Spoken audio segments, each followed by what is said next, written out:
नरेंद्र मोदी ने Joe Biden की और हसीना वाजद की मुलाकात भी करवाई है और कहा यह जाता है कि उस बर्फ पिघलने के बाद जो है बाइडेन साहब जो है हसीना वाजद और उनकी बेटी के साथ सेल्फियां लेते रहे। 4 क्रिमिनल केसेस में फर्द जुर्म आयद होने के बावजूद डोनाल्ड ट्रंप रिपब्लिकन पार्टी की तरफ से सदारती उम्मीदवार की रेस में सबसे आगे तस्वुर किए जा रहे हैं। मौजूदा और उधर जाके डेवलपमेंट बहुत ज़्यादा तेज़ी से बढ़ेगी। तो एज अ पाकिस्तानी होने पर आप कैसा फील कर रहे हैं कि आपको क्यों नहीं बुलाया गया उधर G20 की मीटिंग में?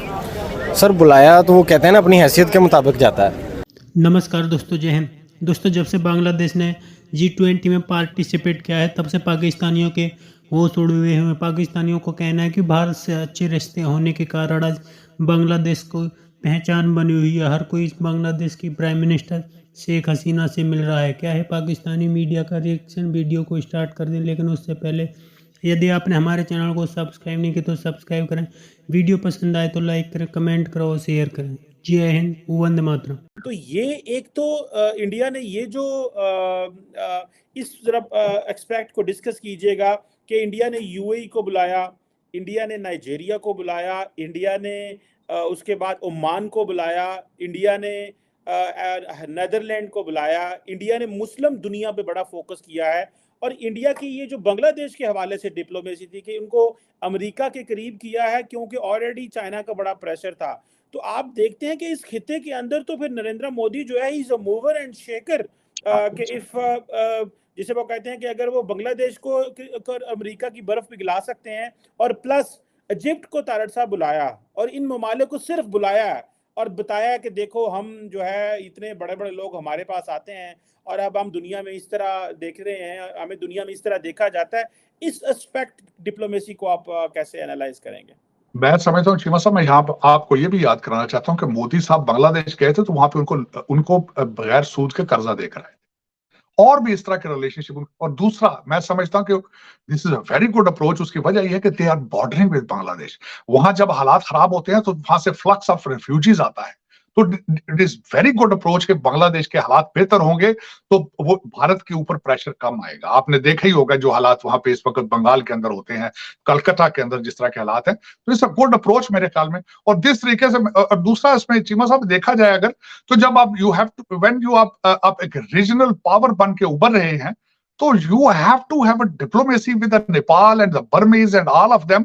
मैं समझता हूं कि पाकिस्तान की तरफ से भी कोई अच्छा स्टेप लेना चाहिए, अच्छी चीजें आगे सामने आनी चाहिए ताकि भारत के साथ रिलेशनशिप ठीक हो। टाइम आएगा, इसमें कोई शक नहीं है। We are very close to it. We are coming to the point. हम अपने मिसाइल से जब निकलेंगे और it is mandatory for us to have start a dialogue with Bharat, unconditional dialogue. इसके बगैर गुजारा नहीं है फ्यूचर में। We can not move. और दूसरा, मेरे कई भारतीय दोस्त भी कहते हैं नहीं हमें पाकिस्तान के साथ रिलेशनशिप की जरूरत नहीं है। नहीं, it you need it at the same time. अगर आपने तरक्की करनी है तो साथ पाकिस्तान के साथ रिलेशनशिप बेहतर करना आपकी भी मजबूरी है, जरूरत है आपकी। आप आगे नहीं जा सकेंगे पड़ोस के अंदर हालात खराब होंगे। तो ये it's very important. This are fundamentals of the growth, fundamentals of economics.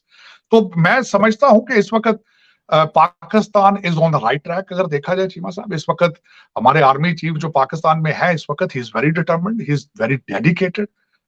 मैं समझता हूं कि Pakistan will have a bright future in the coming days. लेकिन भारत के हवाले से मैं ये कहूंगा चीमा साहब कि भारत ने आज जिस पॉइंट में पहुंचा एक दिन में नहीं पहुंचा। इसके पीछे एक पूरी कैंपेन चली है और कई सालों की चली है। मैं समझता हूं कि इस वक्त अगर देखा जाए, और मैं आज मोदी साहब के बाद जो मैं मोदी साहब को कंपेयर कर रहा था तो कई लोगों के साथ और दूसरे इंटरनेशनल लीडर्स के साथ कंपेयर कर रहा था। Modi sahab is working on his legacy right now कि किस किस्म की लेगेसी छोड़कर जाएंगे। जिस तरीके से आज मैंने देखा G20 के अंदर जो लीडरशिप थी, उनकी स्पीचेस और उनका बात करना, इसके साथ मैं कई दूसरे इंटरनेशनल लीडर्स को कंपेयर कर रहा था। तो he is worried about his legacy as a leader.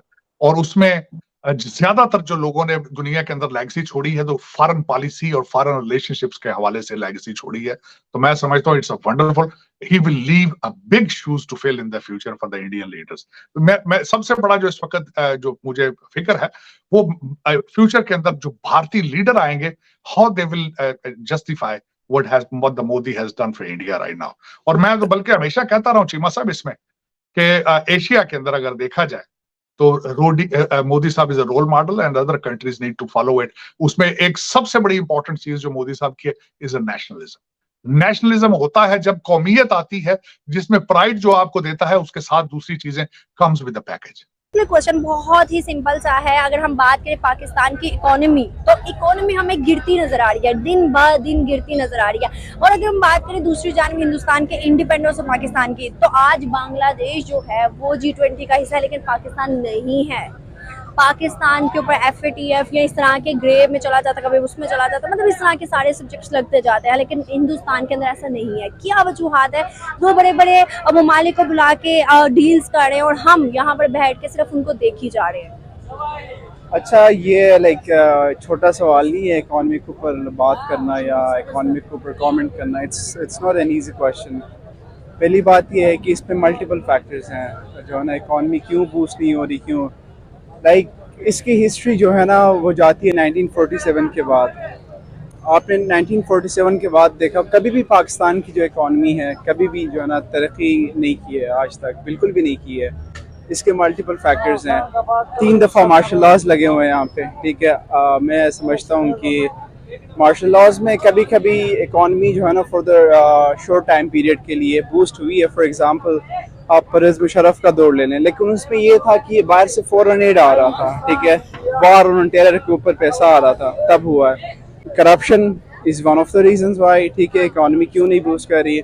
1947 के बाद से हमारी इकोनॉमी बूस्ट की ही नहीं। अगर वॉर को देखें, इस तरह की चीज़ों के पर्सनल एड की बात करें बाहर से जो आने वाली थी, उस पर थोड़ा बहुत एडजस्टमेंट हुई, अदरवाइज पाकिस्तान की खुद मुख्तारी इतनी नज़र नहीं आई। क्या वजूहात हैं कि हम सिर्फ और सिर्फ एड पे यकीन रखते हैं, या फिर हम लोग कह देते हैं कि भाई हालात ख़राब है तो हमें कुछ बिलियन डॉलर जो हैं उधार दे दें, हम वापस कर देंगे, IMF के कर्जों पे चलते हैं? क्यों ऐसा सिर्फ पाकिस्तान के साथ ही क्यों? aid has never been effective in Pakistan, ठीक है। aid आया है, मैंने अभी बताया था आपको, ठीक है। जब भी ज़ियाउल हक का दौर ले लें आप, ठीक है, परवेज़ मुशर्रफ का दौर ले लें, एड आया है, but it has never been effective, ठीक है। वो तो बस एक जो है ना चंद लोगों के जो है ना जेबें भरने के लिए वो एड था। आपको लगता है वो इफेक्टिव है? बिल्कुल भी नहीं है, ठीक है। अभी तो हम उस हैसियत में है नहीं कि हमें बुलाएं, शायद हम G40 में भी ना आए। क्या वजह है कि 76 साल हो गए हैं पाकिस्तान को बने, तो 76 ईयर उनको हो गए हैं। 76 ईयर में वो इस वक्त दुनिया की तीसरी बड़ी इकॉनमी बनने जा रहा है, और पाकिस्तान अभी IMF की जान नहीं छोड़ रहा। जब कोई नई हुकूमत आती है वो IMF के पीछे चली जाती है। इसमें सिर्फ और सिर्फ गवर्नमेंट्स का कसूर भी नहीं है, आवाम का भी कसूर है। आवाम भी वोट डालते हुए बाद में देखती नहीं कि हमारे साथ क्या होगा, और इस आवाम को भी देखा जाए तो इसने अपना कभी हक नहीं मांगा। ये सिर्फ भंगड़े डालने वाली कौम है। क्या लगता है कि हम वोटों के सिर पे अपने प्राइम मिनिस्टर या अपने ऊपर वाले मिनिस्टर को लेके आते हैं?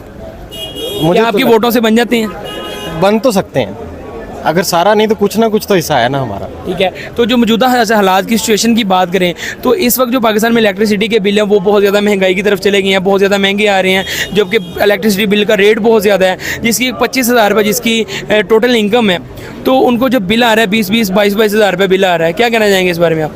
सर, सबसे पहले तो यही कहेंगे कि अल्लाह ताला उनके हाल पर रहम करे, क्योंकि आवाम तो इस टाइम खुदकुशी करने पे मजबूर है।